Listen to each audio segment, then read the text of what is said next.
Hello friends, मेरा नाम है शिवम और हम लोग क्लास 12 के इन्वर्स ट्रिग्नोमेट्री फंक्शन के सेकंड लेक्चर में आ गए हैं।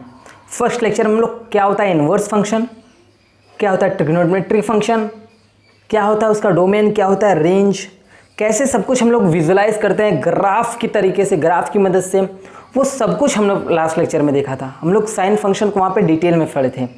तो कहने का सिर्फ इतना मतलब है, एक फंक्शन आप पढ़ लिए, सारे फंक्शन उसी की तरह हैं, बस खाली उनके चेंजिंग कहाँ पे, वो जो चेंजिंग हुई है सभी फंक्शन में मैंने यहाँ पे लिखी है।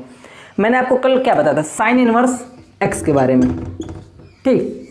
ये मान लो y equal to sine inverse X, ये फंक्शन के बारे में बताया था। इसको हम कैसे लिख सकते हैं, यहाँ पे अगर हम x लिखना हो तो x हमारा x equal to sine Y, sine इधर आ जाएगा तो इनवर्स हट जाएगा। ये चीज़ आपका लिखा गया इस फॉर्म में, ठीक। ये सिंपल सी चीज़ लिखी गई है। अब यार देखो, ये साइन x मान लो इसको साइन वाई वाला उस तरीके का फंक्शन है, ठीक। मान लो अगर ये फंक्शन है y equal to sine X, हम जनरली y और इन x के फंक्शन में लिखते हैं। ये चीज़ को तो हम ये लिख लिए, अलग बात है। अगर मान लो पहले से आपका साइन फंक्शन होता तो उसमें देखो यार, इसका जो डोमेन होता था वो -π/2 से π/2 होता था, यानी कि हम लोग रेडियन में एंगल्स डालते थे। ये रेडियन में एंगल है π/2 यानी 90 डिग्री, ये 90 डिग्री, ठीक है। 90 डिग्री डालते थे तो हमारा जो रेंज निकल रहा था -1 से 1 के बीच में निकल के आता था। लेकिन इसका उल्टा हो गया, ये साइन इनवर्स में जब देखो करोगे तो ये उल्टा हो जाएगा। जब उल्टा होगा तो ये डोमेन रेंज पलट जाएगा।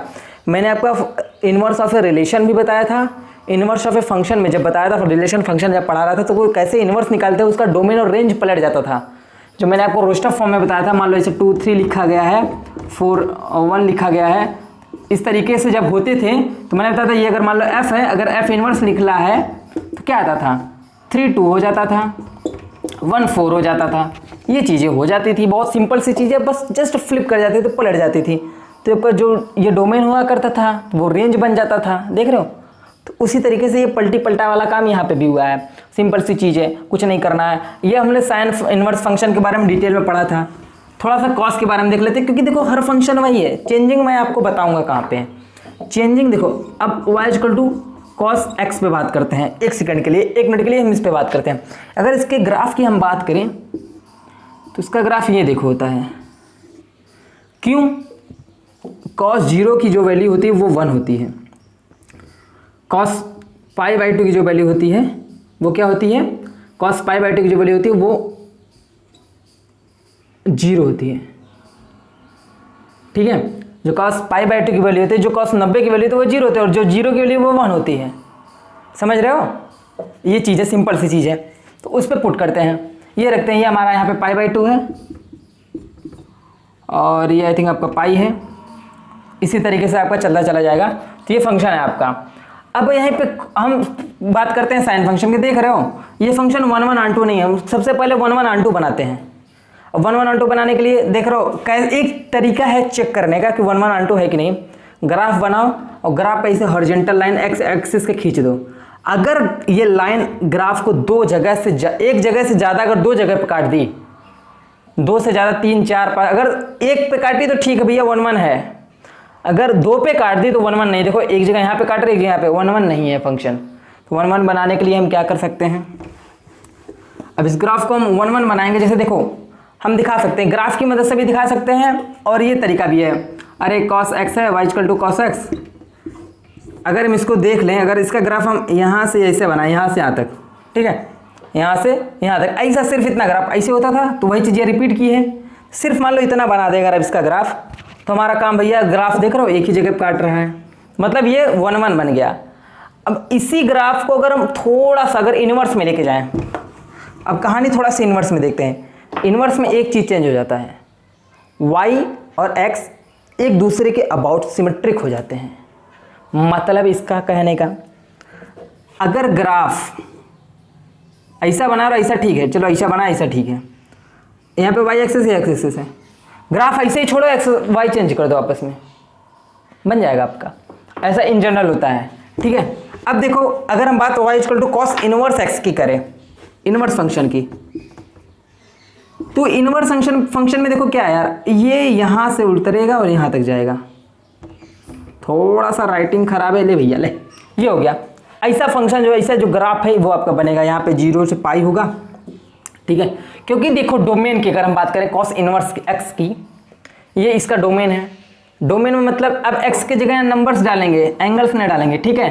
डालेंगे तो यहाँ से देगा, अगर -1 यहाँ पे डालते हैं तो 0 देगा, मतलब जो सबसे लीस्ट वैल्यू है। ये नहीं कह रहे कि यहाँ पे 0 पे -1 देगा, ठीक है। पाई पे आपको -1 देगा, पाई पे आपको कॉस की वैल्यू -1 मिलेगी और 0 पे आपको 1 मिलेगी, ठीक है। सिंपल सी चीज़ें वही लिखी गई, हम एक ऑर्डर में लिखते हैं, एक फॉर्म में लिखते हैं, तो इसलिए -1 पहले लिखा गया, 1 बाद में लिखा गया। तो ये आपके डोमेन और रेंज, पूरी कहानी इन्वर्स ट्रिग्नोमेट्री के डोमेन और रेंज पे है। क्वेश्चन सॉल्व करने मैंने आपको नेक्स्ट एक्सरसाइज में मैंने आपको प्रॉपर्टीज़ बताऊंगा, उसमें क्वेश्चंस पे डिस्कस करूंगा कि कैसे क्वेश्चन को सॉल्व करते हैं, कैसे क्वेश्चन को अटेम्प्ट करते हैं, ठीक है। उस तरीके से देखा जाए। इस लेक्चर में हमारा मोटो सिर्फ इतना है, हम हर फंक्शन के डोमेन और रेंज को समझ लें, यही मतलब है हमारा। तो आओ देखते हैं। साइन इनवर्स के बारे में मैंने अच्छे से डिस्कस किया था। इसका जो डोमेन होता है -1 से 1 होता है और इसका रेंज जो होता है वो -π/2 से π/2 होता है। यार ये तो इनवर्स का है ना, अगर ये फंक्शन इनवर्स नहीं होता, साइन x होता, जस्ट ये उल्टा लिखा गया होता, ये इधर लिखा गया होता, ये इधर लिखा गया होता, ठीक है। तो वो सारी चीज़ें हैं, तो वो हमने रिस्ट्रिक्ट करके लिखता था। अगर साइन x लिखा है, अगर वो भी 1/2 फॉर्म में लिख रहे हैं तो जाके ऐसे लिखेंगे। अब देखो इसको पलट दोगे तो sine x, cos x, tan x, cot x मतलब डोमेन और रेंज मिल जाएगा हमें, लेकिन हमें इनवर्स पढ़ रहे हैं, वो सब हमारा 11th की बात है, तो उसमें हम जाएंगे नहीं। और साइन इनवर्स x का तो जस्ट डोमेन और रेंज जस्ट फ्लिप करेंगे, इसको इधर करो, इसको इधर करो, ठीक, तो वो चेंज हो गया। अब साइन इनवर्स में -1 और 1 इसका डोमेन है और रेंज यहाँ पे है, यानी कि साइन इनवर्स x में हम यहाँ से यहाँ तक डालेंगे तो ही वैल्यू मिलेगा। अगर बोल दिया कोई, ओहो मार्कर, अगर साइन इनवर्स 2 की वैल्यू कोई बोला निकाल के दिखाओ, बोलो भैया नॉट डिफाइंड, ठीक है, नहीं निकलेगा, सीधा बोलो। अगर बोला साइन इनवर्स 5 की वैल्यू बताओ कोई, बोलो नो सर, ना एकदम गलत बात, गलत सवाल पूछ रहे हो। अब सवाल सही करो पहले, तो सवाल हम सही करेंगे कब, 1 और 1 के बीच में, -1 और 1 के बीच में हम यहाँ पे वैल्यू रखेंगे तो हमारा रिजल्ट इसके बीच में आ जाएगा। सेम चीज़ कॉस में है, कॉस में -1 से 1 होता है, लेकिन कॉस का थोड़ा सा चीज़ें अलग होती है, क्योंकि कॉस 0 पे 1 होता है और साइन में 0 पे 0 होता है।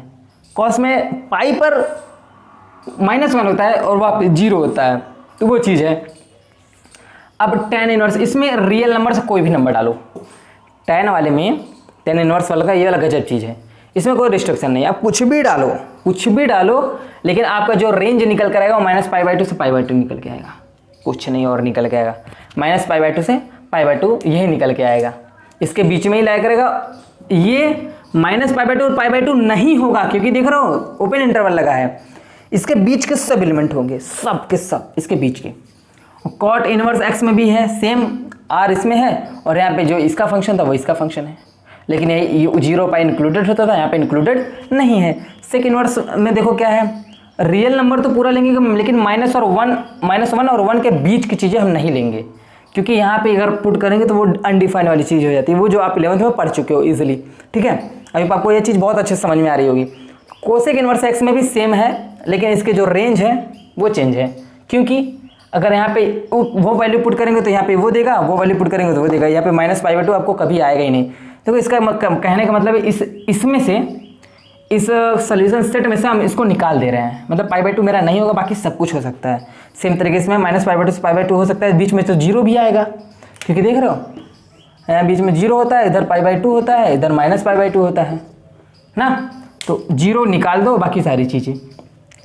तो मेरा इसमें जो मोटो था सिर्फ आपको डोमेन और रेंज के बारे में बताना था, कैसे क्या होता है, ठीक है। तो आई होप मैंने इससे पहले लेक्चर में सब कुछ डिटेल में डिस्कस किया है, आप वहाँ पे जाके चेक कर सकते हैं। और नेक्स्ट लेक्चर में हम प्रॉपर्टी डिस्कस करेंगे, 3 लेक्चर और आएंगे इस पे ITF के, inverse trigonometric function I, inverse trigonometric TF, ITF। हम लोग ये दूसरा लेक्चर था कवर कर चुके हैं, ठीक है। ये लेक्चर नंबर 2 है भाई, लेक्चर नंबर 2 है, इसको लिखना नहीं भूलने का, ठीक। ये लेक्चर नंबर 2 है, उसके बाद हम लोग क्या करेंगे, लेक्चर नंबर 3 पढ़ेंगे, 4 पढ़ेंगे, 5 खत्म प्रॉपर्टी, खत्म चैप्टर, बहुत छोटा चैप्टर NCERT का। तो मिलते हैं नेक्स्ट वीडियो में।